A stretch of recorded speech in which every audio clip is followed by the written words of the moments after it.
Poetry Moment, read by Clarica.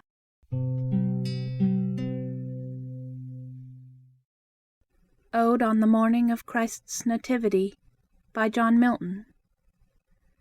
This is the month, and this the happy morn, wherein the Son of Heaven's eternal King, of wedded maid and virgin mother born, our great redemption from above did bring.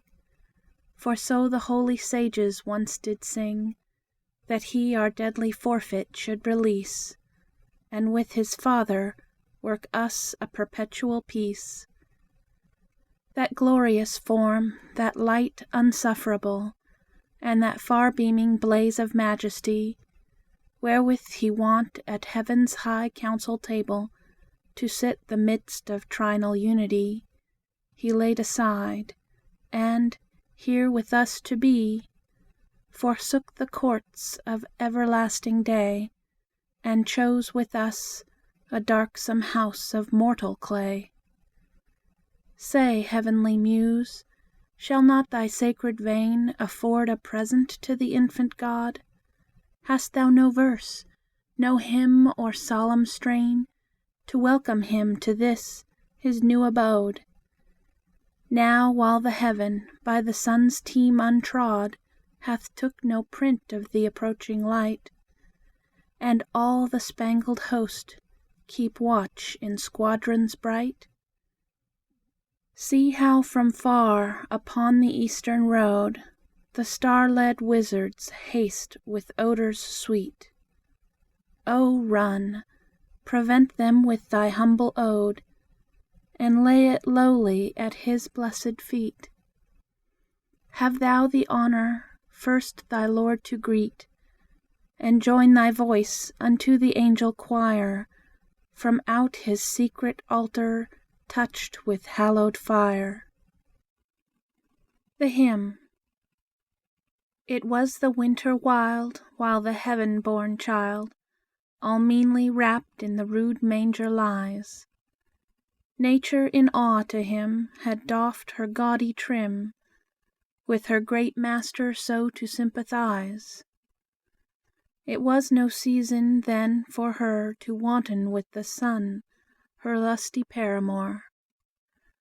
Only with speeches fair she woos the gentle air, to hide her guilty front with innocent snow, and on her naked shame pollute with sinful blame the saintly veil of maiden white to throw, confounded that her Maker's eyes should look so near upon her foul deformities. But he, her fears to cease, sent down the meek-eyed Peace. She, crowned with olive green, came softly sliding down through the turning sphere, his ready harbinger. With turtle wing the amorous clouds dividing, and waving wide her myrtle wand, she strikes a universal peace through sea and land. No war or battle's sound was heard the world around. The idle spear and shield were high uphung. The hooked chariot stood unstained with hostile blood.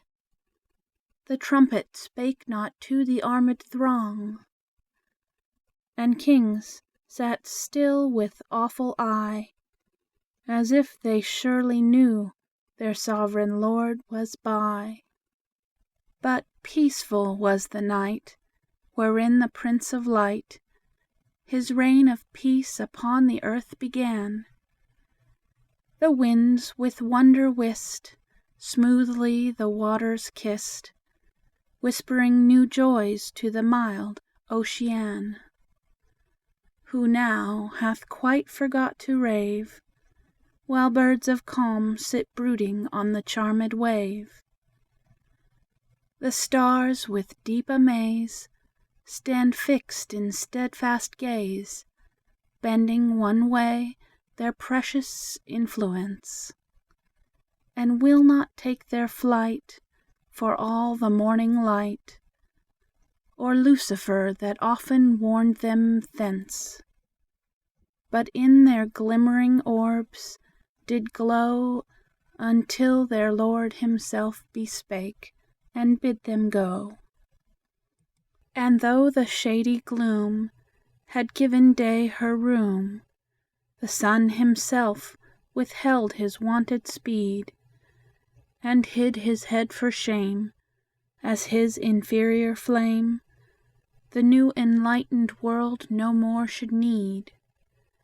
He saw a greater sun appear than his bright throne, or burning axle tree could bear. The shepherds on the lawn, or ere the point of dawn, sate simply chatting in a rustic row. Full little thought they then that the mighty Pan was kindly come to live with them below. Perhaps their loves, or else their sheep, was all that did their silly thoughts so busy keep. When such music sweet their hearts and ears did greet, as never was by mortal finger strook, divinely warbled voice, answering the stringed noise, as all their souls in blissful rapture took. The air, such pleasure loath to lose, with thousand echoes still prolongs each heavenly close. Nature, that heard such sound beneath the hollow round of Cynthia's seat, the airy region thrilling, now was almost won to think her part was done, and that her reign had here its last fulfilling. She knew such harmony alone could hold all heaven and earth in happier union.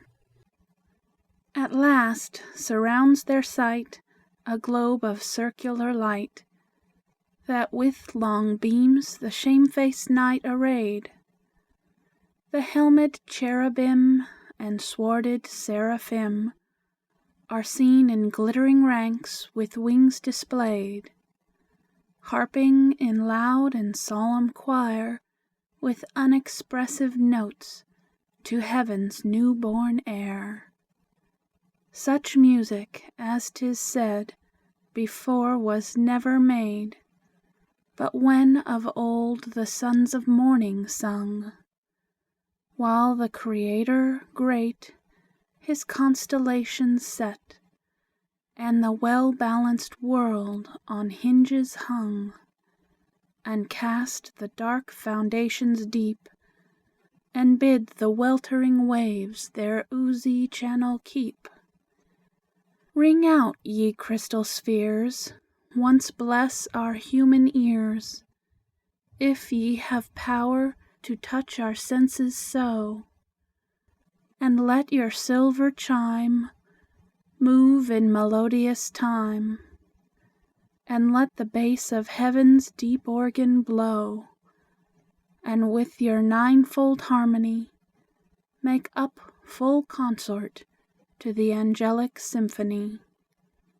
For if such holy song enwrap our fancy long, time will run back and fetch the age of gold, and speckled vanity will sicken soon and die, and leprous sin will melt from earthly mold, and hell itself will pass away, and leave her dolorous mansions to the peering day. Yea, truth and justice then will down return to men, orbed in a rainbow, and, like glory's wearing, mercy will sit between, throned in celestial sheen, with radiant feet the tissued clouds down steering, and heaven, as at some festival, will open wide the gates of her high palace hall. But wisest fate says no, This must not yet be so. The babe yet lies in smiling infancy, that on the bitter cross must redeem our loss, so both himself and us to glorify. Yet first to those he chained in sleep, the wakeful trump of doom must thunder through the deep, with such a horrid clang as on Mount Sinai rang, while the red fire and smouldering clouds outbreak. The aged earth aghast with terror of that blast shall from the surface to the centre shake, when at the world's last session the dreadful Judge in middle air shall spread his throne. And then at last our bliss full and perfect is, but now begins, for from this happy day the old dragon underground, in straiter limits bound, not half so far casts his usurped sway, and wroth to see his kingdom fail, swinges the scaly horror of his folded tail. The oracles are dumb, no voice or hideous hum runs through the arched roof in words deceiving. Apollo from his shrine can no more divine, with hollow shriek the steep of Delphos leaving. No nightly trance or breathed spell inspires the pale-eyed priest from the prophetic cell. The lonely mountains o'er, and the resounding shore, a voice of weeping heard, and loud lament. From haunted spring and dale, edged with poplar pale, the parting genius is with sighing sent. With flower inwoven tresses torn, the nymphs in twilight shade of tangled thickets mourn. In consecrated earth, and on the holy hearth, the Lars and Lemures moan with midnight plaint. In urns and altars round, a drear and dying sound affrights the flamens at their service quaint, and the chill marble seems to sweat, while each peculiar power forgoes his wonted seat. Peor and Baalim forsake their temples dim, with that twice battered god of Palestine, and mooned Ashtaroth, heaven's queen and mother both, now sits not girt with tapers' holy shine. The Lybic Hammon shrinks his horn, in vain the Tyrian maids their wounded Thammuz mourn. And sullen Moloch, fled, hath left in shadows dread his burning idol all of blackest hue. In vain with cymbals ring they call the grisly king, in dismal dance about the furnace blue. The brutish gods of Nile as fast, Isis and Horus, and the dog Anubis, haste. Nor is Osiris seen in Memphian grove or green, trampling the unshowered grass with lowings loud. Nor can he be at rest within his sacred chest. Naught but profoundest hell can be his shroud. In vain with timbrelled anthems dark, the sable-stoled sorcerers bear his worshipped ark. He feels from Judah's land the dreaded infant's hand, The rays of Bethlehem blind his dusky eyen, Nor all the gods beside Longer dare abide, Not Typhon huge, ending in snaky twine. Our Babe, to show his Godhead true, Can, in his swaddling bands, control the damned crew. So when the sun in bed, curtained with cloudy red, Pillows his chin upon an orient wave, the flocking shadows pale troop to the infernal jail.